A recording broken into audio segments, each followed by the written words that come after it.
Last type of question है आपका, ठीक है ना। एपी का nth मतलब जनरल टर्म पे आधारित लास्ट टाइप ऑफ क्वेश्चन सब ले रहे हैं। इसके बाद आपका summation of n terms of AP शुरू होगा। तो ये सब जितने भी क्वेश्चंस लिखवाए हैं, अगर ये इतना कर लीजिएगा आप, तो आपके सीबीएसई के कोई भी क्वेश्चंस फंसेंगे ही नहीं। ये गारंटी के साथ हम कह सकते हैं, है ना। गारंटी के साथ हम कह सकते हैं ये बात, कोई क्वेश्चंस नहीं फंसेगा आपका। और नहीं तो आप प्रीवियस ईयर का पेपर उठा के देख लीजिए, आपको पता चल जाएगा कि क्या इसी तरह के क्वेश्चंस पूछे गए हैं कि नहीं पूछे गए हैं, ठीक है ना। चलिए अब आते हैं हम और भी क्वेश्चंस लेंगे। ये तो दो क्वेश्चंस रहे हैं। पहले क्वेश्चंस का सॉल्यूशन देखिए क्या कह रहा है। इसमें कह रहा है कि two APs have same common difference. दो एपी हैं जिनकी कॉमन डिफरेंस सेम है। The difference between 100th term is 100। What is the difference between their 1000 terms. तो पहले तो दो एपीज़ हैं, AP1 और AP2। ये एपी है, मान लीजिए इसका फर्स्ट टर्म ए से स्टार्ट हो रहा है, तो a plus D, a plus 2d, a plus 3d and so on. मतलब कि आप ये याद रखे हैं कि कॉमन डिफरेंस d है। अब दूसरा एपी अलग कैसे होगा, फर्स्ट टर्म से केवल फर्स्ट टर्म इसका अलग होना चाहिए, ठीक है ना। तो अगर इसको आप a1 plus D, a1 plus 2d, a1 plus 3d बोल रहे हो, तो इसको आप a1 भी a2 भी बोल सकते हो। तो अगला होगा a2 प्लस डी, क्योंकि कॉमन डिफरेंस तो इसका भी सेम ही है, तो a2 plus 2d and so on. तो अकॉर्डिंग टू क्वेश्चन ये कह रहा है कि डिफरेंस बिटवीन 100th टर्म्स, मतलब T100 of AP1 minus T100 of AP2 is equal to 100 दिया गया है। अब T100 ऑफ AP1 अगर लिखेंगे तो A1 प्लस 99 इंटू डी होगा, माइनस यहाँ A2 होगा क्योंकि AP2 का फर्स्ट टर्म है, और प्लस 99 इंटू डी ही होगा, इज इक्वल टू 100।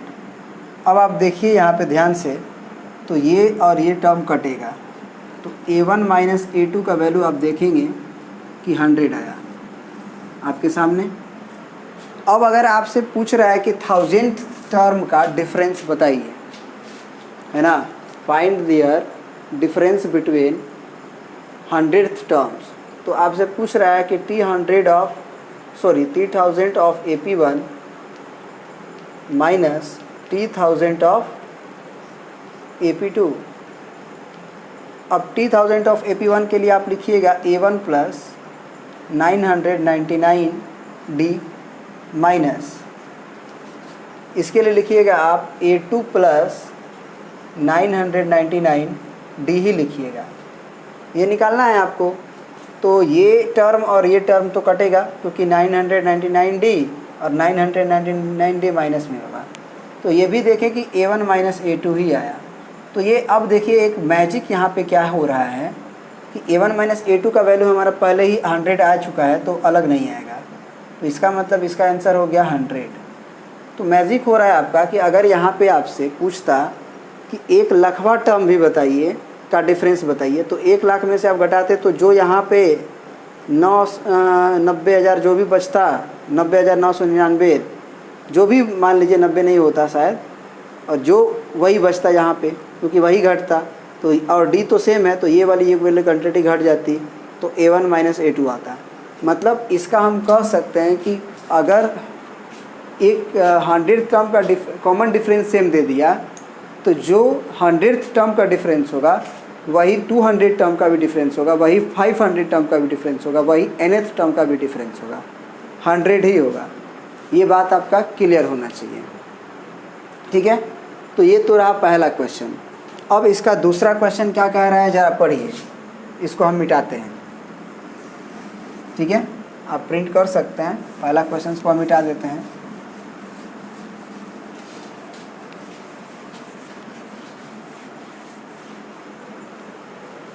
अब दूसरा इसका क्वेश्चन कह रहा है कि for what value of n the nth terms of APs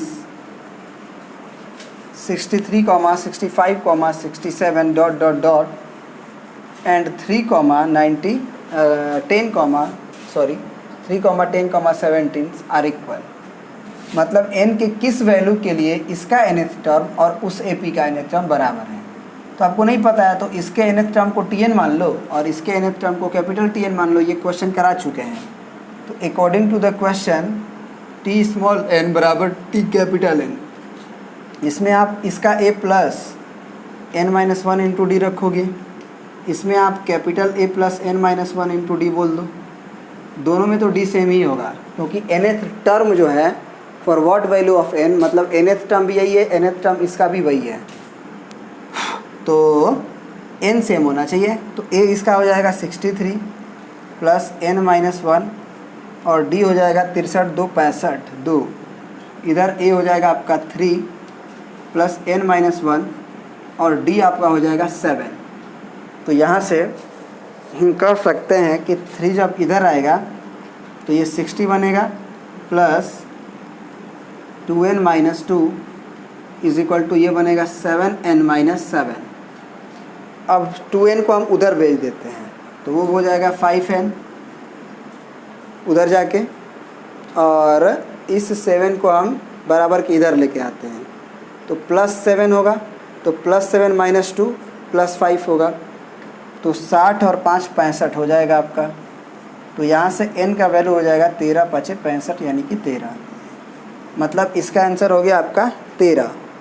मतलब 13वां जो टर्म्स है इसका वो जो है सेम होगा, यानी कि 13th मतलब for what value of n, तो यही आंसर है, n का यही वैल्यू है 13 के लिए। जो 13th टर्म्स होगा इस दोनों AP का, पहले AP का और दूसरे AP का, वो मैच कर जाएगा क्योंकि ये धीरे धीरे बढ़ रहा है। देखो 63 के बाद 2 65, 65 के बाद 2 67, लेकिन ये तेज़ी से बढ़ रहा है।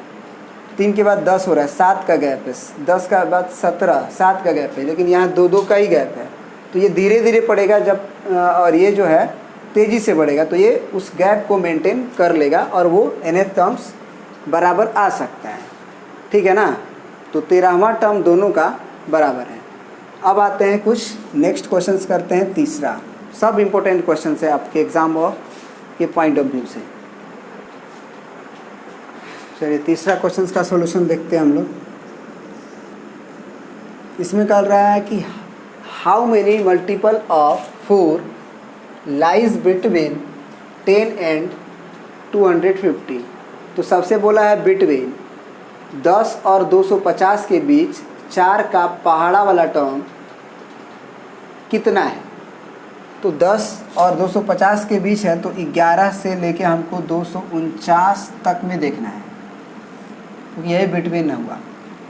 तो 11 में तो 4 का मल्टीपल नहीं हुआ, तो 12 से स्टार्ट होगा, 12 के बाद 13 नहीं होगा, 14 नहीं होगा, 15 नहीं होगा, 16 होगा। 4 का गैप कर लो क्योंकि 4 का मल्टीपल है ना। तो 12 के बाद डायरेक्ट 16 मल्टीपल होगा, 16 के बाद 20 होगा, 20 के बाद 24 होगा। इस तरह से आप आगे बढ़ते हुए 249 के जब करीब पहुंचोगे तो आप देखो कि 248 जो है वो 4 से डिवाइड हो रहा है कि नहीं।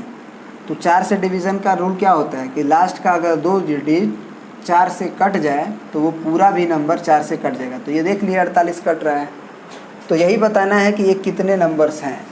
तो यही बोला है कि how many multiple of 4 digit lies between 10 and 250, कितने ये हैं। तो बस आसान है, इसमें हमको n निकालना है। मान लो कि n टर्म्स प्रेजेंट है इसमें, मान लो कि n टर्म्स प्रेजेंट है, तो हम लोग कह सकते हैं कि हमारा लास्ट टर्म 248 है। तो यहाँ हम a plus n-1 into D बराबर 248 लिखेंगे। a का वैल्यू 12 प्लस n नहीं मालूम और d का वैल्यू आपका 4 और ये हो गया 248। 12 को उधर भेजो या 4 कॉमन ले लो, 4 या 12 और ये 4 से कटेगा, 4 × 6 = 24 और 4 × 2 = 8। तो यहाँ से 3 उधर भेजोगे तो n-1 का वैल्यू हो जाएगा 62 में से 3 गया 59 और -1 उधर जाएगा तो +1, तो n का वैल्यू हो गया 60। माने 60 वो टर्म है जो 4 का मल्टीपल है 10 और 250 के बीच में। अब चौथा क्वेश्चन देखो क्या कह रहा है, ये भी बहुत बढ़िया क्वेश्चन है। कह रहा है कि how many 3 digits numbers are divisible by 7। माने 3 डिजिट का नंबर होना चाहिए, यानी कि 7 से डिविजिबल वाला नंबर कोई भी वो ले लेंगे। तो सबसे पहले ये आइडेंटिफाई करो कि 3 डिजिट का नंबर जो होता है वो कहाँ से कहाँ तक स्टार्ट होता है। तो स्टार्टिंग पॉइंट 99 के बाद होता है, क्योंकि 99 तक 2 अंक का होता है। तो 100 से लेके 999 तक है 3 डिजिट का नंबर, उसके बाद तो 1000 आता है। तो अब जो है 7 से डिविजिबल होना चाहिए, तो 7 से इसमें भागा दो 100 में, तो 7 एकम 7, 3 0 7 चौके 28, 2 बचा। अब सोचो कि अगर 2 नहीं होता तो ये 98 होता। तो अब आपको क्या करना है कि अगला देखना है कि वो 7 से डिविजिबल हो जाए। तो 7 आने के लिए अगर इसमें 5 जोड़ दो तो 5 2 7 हो जाता, यानी कि आपको 100 में 5 जोड़ना होगा, यानी कि सबसे पहला डिजिट जो 7 से डिविजिबल है वो 105 होगा। 105 जो है 7 से डिविजिबल है। कैसे पता चला कि 2 कैरी बच रहा है, तो 2 नहीं बचे तो कब होगा, यानी कि कैरी आप बचाओ 5, जैसे ये 105 होता तो ये आप 35 उतारते तो 7 बचे 35 कट जाता है कि नहीं। तो ये 105 पहला डिजिट होगा जो 7 से कट जाएगा। आप काट के भी देख लो, 7 एकम 7, 3 और 5 बचा, 7 बचे 35, ख़त्म हो गया कहानी। तो 105 के बाद अब 7 से अगला डिविजिबल होगा तो 7 जोड़ दो, क्योंकि 6 106 107 108 नहीं होने वाला है, डायरेक्ट होगा 7 5 12 यानी कि 112। फिर 7 जोड़ो तो 119 एंड सो ऑन। और लास्ट में जो है 999 जो है उसमें अगर 7 से डिवाइड करके देखो पहले, तो 7 एकम 7 क्या बचा 2 और 9, 7 चौके 28 क्या बचा 1 और 9, फिर 7 दूना के 14, तो 19 में से 14 घट गया आपका, बचा 5। तो 5 कैरी बच रहा है, तो 5 नहीं बचने के लिए 5 घटा दो, है ना, 5 घटा दो तब 14 होता। तो 5 यदि घटाओगे तो ये जो लास्ट डिजिट है 994 होगा। अब तुम 994 को देख लो डिवाइड करके कि 7 से वो डिवाइड हो रहा है कि नहीं। तो 7 एकम 7, 2 9 7 चौके 28, 1 4 7 दूना के 14, कहानी ख़त्म। अब 994 के बाद अब 7 जोड़ने के बाद आएगा, तो 7 जोड़ोगे तब तो 1001 हो जाएगा। तो यानी कि 7 से डिविजिबल जो है 3 डिजिट के नंबर बस इतने ही हैं। और क्वेश्चंस पूछ रहा था कि वो कितने हैं, तो इसी को गिनना है केवल। तो इसको गिनते थोड़ी हैं ऐसे करके 1 2 1 2 3 4 ऐसे, डायरेक्ट हम मान लेंगे कि ये n टर्म्स हैं। तो लास्ट टर्म जो होगा वो tn होगा, तो tn का वैल्यू 994 हो गया। तो इसमें हम लोग a प्लस n-1 और d का वैल्यू तो आप देखिएगा घटा के 7 आएगा, क्योंकि वो 7 से डिविजिबल है, इससे भी हम लोग पता लगा लेते हैं। अब 105 को उधर भेजिए, तो n-1 इंटू 7 बराबर, या फिर 7 से कट जाएगा ये, तो 7 से कट जाएगा तो कितना होगा 7 एकम 7, 7 पचे 35, है ना। और ये 7 से काटिए, 7 एकम 7 और 7 एकम 7, 8 9 2 और 9 बचा 7 चौके 28, 7 दूना के 14। अब 142 में से 15 घटाइए, तो n-1 बराबर 142 माइनस 15, तो 12 में से 5 गया 7, 3 में से 1 गया 2 और ये 1, तो n का वैल्यू हो जाएगा 128, ठीक है ना। तो यही है 128 टर्म्स ऐसे हैं जो 7 से डिविजिबल होंगे और 3 डिजिट के होंगे। मतलब 3 डिजिट के 128 संख्या ऐसी हैं जो 7 से